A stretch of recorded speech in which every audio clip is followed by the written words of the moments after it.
Hello students, I am Dr. Shashi Tyagi. Today we will discuss simplex method in linear programming problem part 1. Student मैं ये lecture पहले English में बना चुकी हूँ, आज मैं ये हिंदी में बना रही हूँ। आज हम इस लेक्चर में सिंप्लेक्स मेथड के कंप्यूटेशनल स्टेप्स को डिस्कस करेंगे। इसमें हम एक मैक्सिमाइजेशन एलपीपी को कैसे सॉल्व करते हैं उसकी स्टेप्स मैं आपको बताऊंगी। एक जनरल एलपीपी की जो स्टैंडर्ड फॉर्म है वो इस तरीके से है। Maximisation z equal C X subject to A X greater than equal to और less than equal to B, जहाँ पर variable vector x is greater than equal to 0 and right hand side of the constraint is positive. सबसे पहले first step में हम ये check करेंगे कि हमारी प्रॉब्लम मिनिमाइजेशन की है या मैक्सिमाइजेशन की। अगर हम हमारे प्रॉब्लम मिनिमाइजेशन की है तो हम इसे मैक्सिमाइजेशन में कन्वर्ट करेंगे by multiply Z by -1। Maximize अब हम इस तरीके से लिख सकते हैं maximum Z star equal to minus minimum Z. In step two make all B i's positive, that means right hand side of the constant उन्हें हमें पॉजिटिव बनाना है। जिसमें बी आई नेगेटिव है उस कंस्ट्रेंट को हम -1 से मल्टीप्लाई कर देंगे। अगर हमारी कंस्ट्रेंट ग्रेटर देन है तो वो लेस देन में चेंज हो जाएगी, और अगर लेस देन है तो ग्रेटर देन में चेंज हो जाएगी, और इक्वल टू है तो उस पर कोई चेंज नहीं होगा। In step third, convert the constraint into equation by introducing non negative slack और surplus variable. Also introduce artificial variable. Artificial variable हम कहाँ यूज़ करेंगे?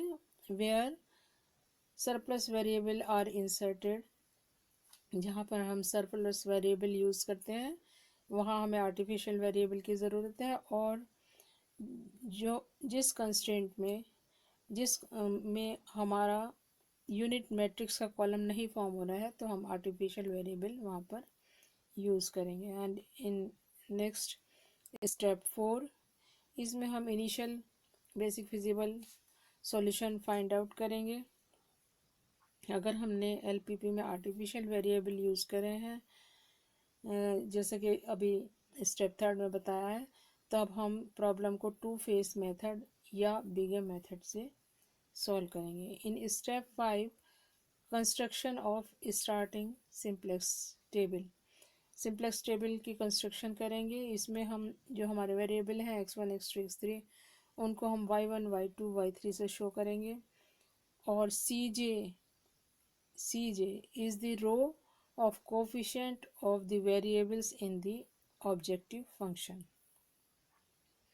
Next in step 6, इसमें हम जो हमारी फर्स्ट टेबल से स्टार्टिंग बेसिक फिजिबल सॉल्यूशन हमें मिला है उसको टेस्ट करेंगे फॉर ऑप्टिमलिटी की, कि वो हमारा ऑप्टिमल है या नहीं है। इसके लिए हम डेल्टा जे कैलकुलेट करेंगे for each non basic variable using this formula delta j equal C J minus C B Y J, और इसको हम इस तरीके से लिख सकते हैं delta J equal to C J minus Z J. इसमें नोट करिएगा डेल्टा जे जो बेसिक वेरिएबल्स के लिए निकलेगा वो हमारा 0 होगा। स्टूडेंट्स मैं इसमें आपको एडवाइस करूँगी कि कुछ बुक्स में डेल्टा जे की वैल्यू जेड जे माइनस सी जे कैलकुलेट की गई है, तो वहाँ पर थोड़ा सा हमारा ऑप्टिमल टेस्ट डिफ़र हो जाता है। तो इसलिए ये एडवाइस है मेरी कि आप एक ही बुक को फॉलो करें। डेल्टा जे हम जब निकाल लेते हैं तो उसे टेबल में इंसर्ट कर देंगे, और अब हम चेक करेंगे कि if delta J less than equal to 0 for each J, अगर हमारे पास सारे डेल्टा जे 0 हैं यानी कि कोई लेस देन इक्वल टू 0 है, कोई भी no delta j greater than 0, then this solution under test is optimal. Next, if none of delta j is positive, कोई भी डेल्टा जे पॉजिटिव नहीं है, बट एनी और ज़ीरो, लेकिन ज़ीरो है कोई भी, तो इस केस में हमारा अल्टरनेट सॉल्यूशन या अदर ऑप्टिमल सॉल्यूशन एग्जिस्ट करेगा with the same value of Z. Next case है if all delta J are negative, सारे डेल्टा जे नेगेटिव हैं, लेस देन ज़ीरो है, स्ट्रिक्टली लेस देन ज़ीरो है, then this solution under test is unique optimal solution, उस problem का केवल एक ही optimal solution exist करेगा। नेक्स्ट केस है if delta J greater than zero for any J, if any और मोर delta J are positive, अगर हमारे पास पॉजिटिव है कोई भी, तो जो सॉल्यूशन हम निकाल रहे हैं उस समय पर वो ऑप्टिमल नहीं है, सॉल्यूशन क्योंकि ऑप्टिमल नहीं है, तो we proceed to the next step. अब हम नेक्स्ट स्टेप पर जाएंगे अगर हमारा सॉल्यूशन ऑप्टिमल नहीं है। इसी में नेक्स्ट केस है if corresponding to maximum positive delta J, जो मैक्सिमम पॉजिटिव डेल्टा जे का कॉरस्पॉन्डिंग कॉलम है उसमें अगर सारे एलिमेंट्स वाई जे या तो नेगेटिव हैं या ज़ीरो हैं, तो इस केस में जो सॉल्यूशन है then the solution under test will be unbounded, उस प्रॉब्लम का सॉल्यूशन अनबाउंडेड होगा। And next if the value of at least one artificial variable appearing in the basic, basic में अगर कोई आर्टिफिशियल वेरिएबल दिखाई दे रहा है और ऑप्टिमल कंडीशन सारी सेटिस्फाई हो रही हैं हमारे पास, तो then we shall say that the problem has no feasible solution, की उस प्रॉब्लम का कोई भी फिजिबल सॉल्यूशन नहीं मिलेगा। अब नेक्स्ट है अगर हमारा जो है सॉल्यूशन ऑप्टिमल नहीं है तो हम फाइंड करेंगे incoming vector and outgoing vector. For incoming vector के लिए हम चूज़ करेंगे मैक्सिमम डेल्टा जे, सपोज वो अल्फ़ा के रिस्पेक्ट में है, डेल्टा के इज़ मैक्सिमम। अगर हमारे पास ये कंडीशन टाई हो रही है, दो जगह डेल्टा जे सेम आ रहा है मैक्सिमम, तो हम उसमें से कोई सा भी चूज़ कर सकते हैं। तो ये हमने डेल्टा जे फाइंड कर लिया, उससे हमें पता चल जाएगा कि अल्फ़ा के जो है इनकमिंग वेक्टर है। अब एक इनकमिंग वेक्टर निकल गया, तो आउटगोइंग वेक्टर हम जो निकालेंगे उसके लिए हम मिनिमम रेशो काउंट करेंगे। Minimum ratio is x b i over y i k, provided y i k greater than zero, greater than zero होना चाहिए। ध्यान रखेंगे अगर नेगेटिव है या ज़ीरो है वाई आई के की वैल्यू तो वहाँ हम डैश लगा देंगे, उसके लिए मिनिमम रेशो नहीं काउंट करते हैं। स्टूडेंट, अगर मिनिमम रेशो हमारी टाई हो रही है, दो जगह मिनिमम आ रही है, ये दो जगह या दो से ज़्यादा जगह, तो वो केस हमारा डीजनरेट फिजिबल डीजनरेसी का केस हो जाता है। उसके लिए हमारे पास डीजनरेसी को रिमूव करने के लिए अलग से मेथड है, जो बाद में एक अलग चैप्टर में अलग वीडियो लेक्चर उसका मैं बनाया है मैंने, उसे आप वहाँ से देख सकते हैं। यहाँ पर हम केस कंसिडर करें कि हमारे पास एक यूनिक मिनिमम रेशो हमें मिल गई है, तो उससे हमें पता चल जाएगा कि वो जो कौन सा वेक्टर हमारा आउट हो रहा है बेसिक से।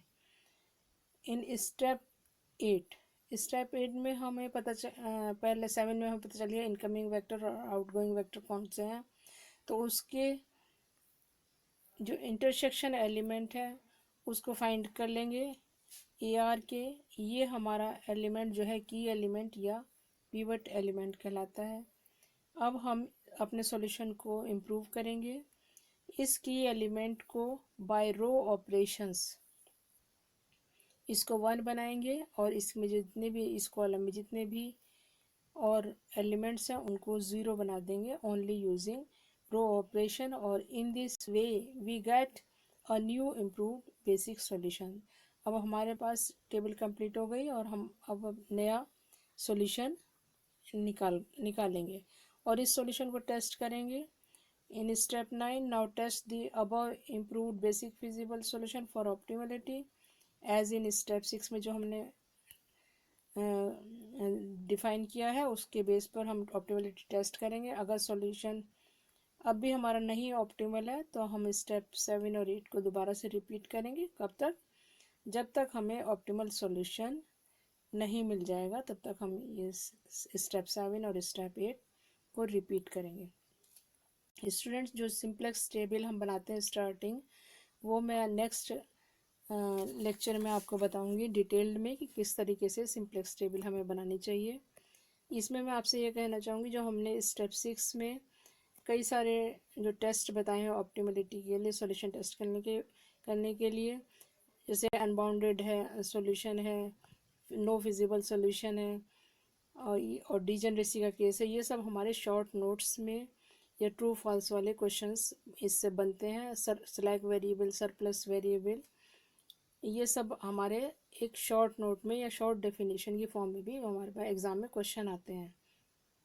इसके बाद जो नेक्स्ट लेक्चर्स हैं उसमें अनबाउंडेड सॉल्यूशन, डिजनरेसी का केस और no feasible solution, alternate solution, ये सब मैंने अगले जो इसके हमारे सिंप्लेक्स मेथड के जो पार्ट हैं उनमें सब में विद न्यूमेरिकल एग्जाम्पल डिस्कस किया है, तो आप उन्हें वहाँ से देख सकते हैं। और अगर स्टूडेंट आपको रिटन नोट्स चाहिए और क्वेश्चंस चाहिए तो उसके लिए पीडीएफ फाइल का लिंक मैंने डिस्क्रिप्शन बॉक्स में दिया है, वहाँ से आप डाउनलोड कर सकते हैं। अगर ये लेक्चर आपको अच्छा लगा तो प्लीज़ इसे लाइक करिएगा, चैनल को सब्सक्राइब करिए और ज़्यादा से ज़्यादा स्टूडेंट में शेयर कीजिएगा ताकि सभी स्टूडेंट्स को इसका बेनिफिट मिल सके। Thanks for watching this video.